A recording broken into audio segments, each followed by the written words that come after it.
Ander Otegi, hanpo taldeko txirrindularia gaur hirugarrena Agurainen lasterketan, zorionak, eskualdun txapelketan lider berria. Konta iguzu, zer modu seguna?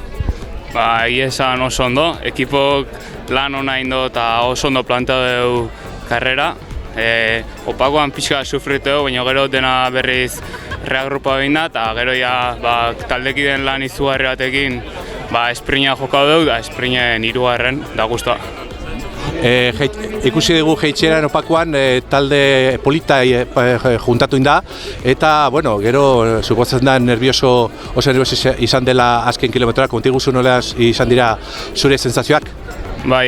Opakoan talde poli batek korona dugu, eta gero goiti bera taldekiden laguntzakin esprina jokatu dugu, eta esprinen lortu kurruan lehenengo sartza, baina hankak etzigozten espero ez da ondo.